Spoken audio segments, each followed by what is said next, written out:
Hi guys, it's Taja and I'm back again with another video, and in this video from the title you can see what we're already going to be talking about. But before we get into it, make sure to give this video a like, subscribe, comment down below, and let's get into it guys.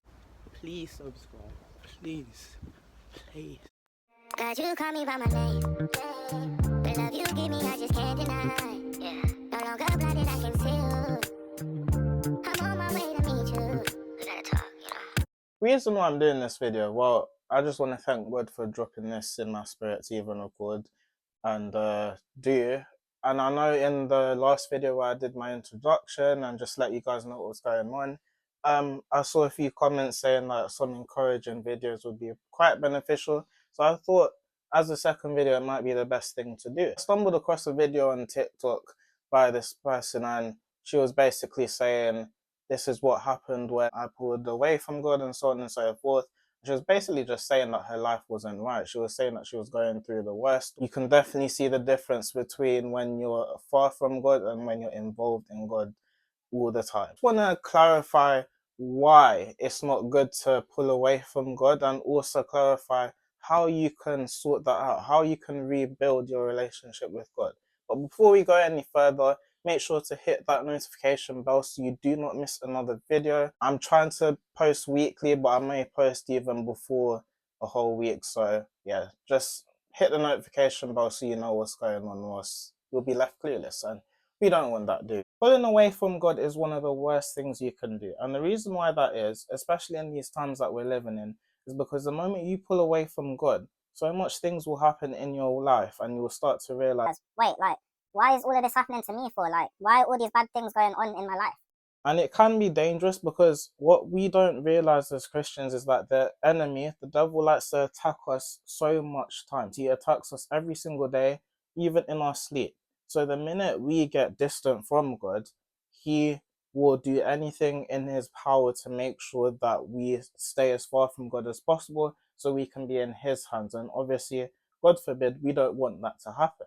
But unfortunately, there are a lot of Christians that have been in the church before, that have grown up in church, or even got serious with God for a few months or a few years, and something really bad happened in their life, and all of a sudden they just don't want anything to do with God.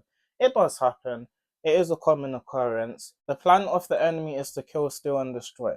So the minute that you pull away from God, he will do his actions. And we also have to remember that the enemy is actually scared of us. And you're probably thinking, What, really? of course, because you got to remember, like, the enemy was kicked out of heaven because he didn't get his own way. But then again, he knows how capable God is. He knows all the things that God has done. He knows the Bible from the beginning to the end. But the thing is, he gets worried because he sees us as a threat when we are doing the work for God. And I don't want you to listen to this and think, But I never worked for God, so does that mean I'm an easy target to the enemy? no. Even if you feel like you're not working for God, even if you have just turned away from certain things, you stop doing things like holding grudges to people, you start to forgive people, you're much nicer to people than you used to be, even just simple things like that, the enemy does not like. When you do those things and continue to keep a smile on your face and continue to keep going, the enemy will look at that and be like, oh my gosh, I still can't get this person. So don't think that you're not worthy of God's grace or anything like that, but again, the minute you pull away from all of that and you just think, do you know what, I can't be bothered anymore, instantly to the devil, it's like, yep, got them right where I wanted them. And we want to stray away from that quick and fast, because again, it's very bad to be strayed away from God. And I'm not going to lie, guys, in my last video where I explained everything that happened in my spiritual life, I even remember saying to you guys, like, I felt so distant from God for months, and because of that, I didn't feel like I could have gotten to where I was getting to. Whereas it took me so long to understand what God was saying to me. But that's the thing, when you feel so distant from God, you don't really hear from him. And I've said this before in a few videos, even to people that I know. But I feel like when you get distant from God, the more you participate in the world, the more you hear worldly things, secular music, and so on and so forth. All of that is just noise in your head. And when you hear all of that noise, you become very distracted. It's like being in a tube station or a mainline station where you have loads of people. even in the rush hour, you have so much people all over the place. You can't even hear yourself think, figure out where you need to go, figure out what you need to do for the rest of the evening or the day, because there's so much going on. And that is exactly what life feels like when you feel distant from God. You may not feel it sometimes, but trust me, you will get to a point where you will sit there and think, like, I don't even know what to do right now. What am I doing to myself? I can't figure this out. I can't figure that out. Those things happen when you're distant from God because you cannot hear from Him, which is why it's dangerous. Because when you cannot hear from God, you become lost. When you're in a crowd full of people and you can't hear yourself, you'll get lost. You'll feel like you want to get out of there. You feel like you want to scream. That is the same feeling you will feel when you feel distant from Christ. But the question is, how do you get back on your Zoom, as the Gen Z people say? How do you get back on that walk with Christ? How do you strengthen that relationship again? I'm not going to sit here and say it's easy because it's very hard, and a lot of people will make it seem like it's easy, but it's very hard to get back on that track. But someone, well, let's just say a wise person once said, you are never too far from God. You may sit there and think, but I've done some crazy things in the past. Why would God want to forgive me? I've fornicated. I used to swear so much cuss words out of my mouth. I was a mean person.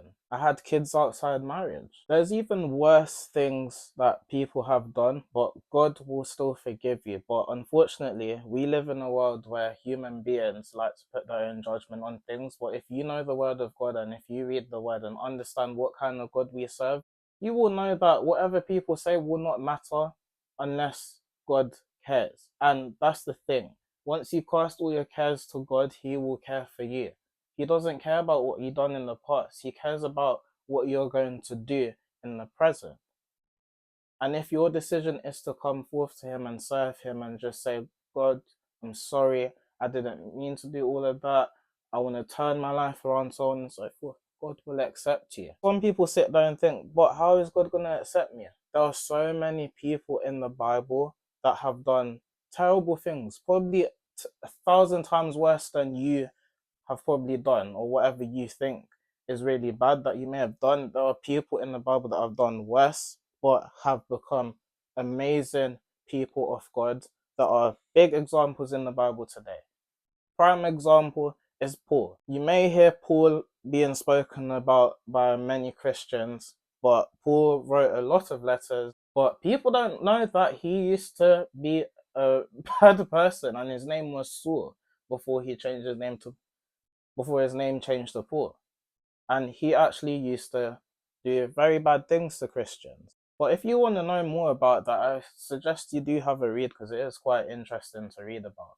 But if God was able to use somebody like Paul to a point where he becomes spoken about by many Christians even today and become a massive example in the Bible, He can definitely use you regardless of what you have done. So don't ever feel ashamed. Don't ever feel like you're less than anyone else. Don't feel like because somebody in the church has a higher title than you, you're nothing to them. No. Yeah, people may be at a different level spiritually, but we're all human at the end of the day. It makes us no different to anybody. So don't ever feel like you cannot grow strong in the Lord because of what you've done in the past. That is a lie from the enemy. But the only way you can really get to that level of being intimate with God and being close to Him and building that relationship with Him, you feel so far gone, is, well, the Bible. You need the Bible and you need to pray. You know, people always say, I don't know how to pray, but you just got to talk to God like He is your Father. That's why we say, Our Father who art in heaven, hallowed be thy name. Just talk to Him.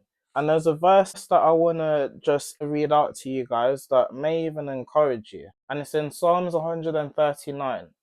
Verse 23 and 24, so 2 verses, where it says, Search me, O God, and know my heart. Try me and know my anxieties, and see if there is any wicked way in me, and lead me in the way everlasting.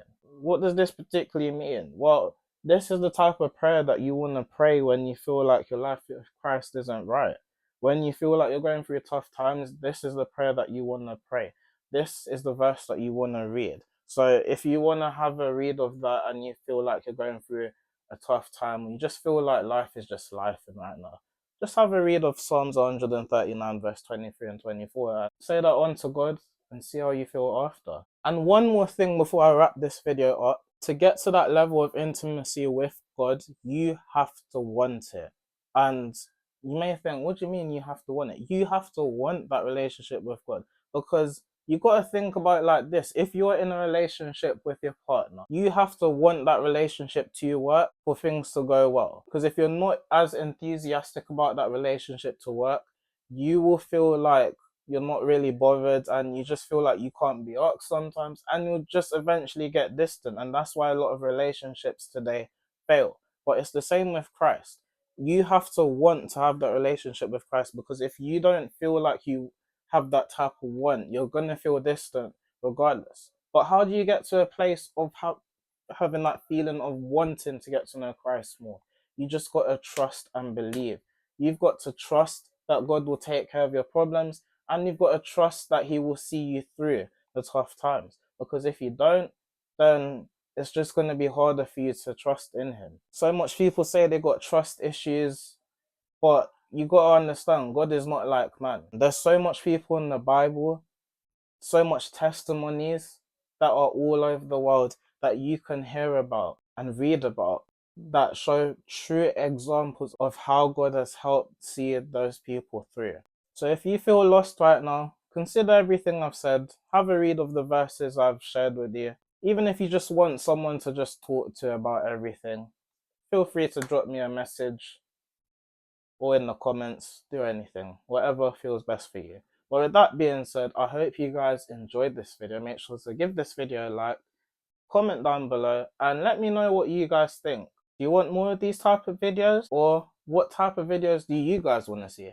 Let's have a conversation in the comments. With that being said, I'll catch you guys in the next video. Subscribe. Let's get more subscribers and grow in the Lord. And I'll catch you guys in the next one. God bless you all. Stay safe and peace.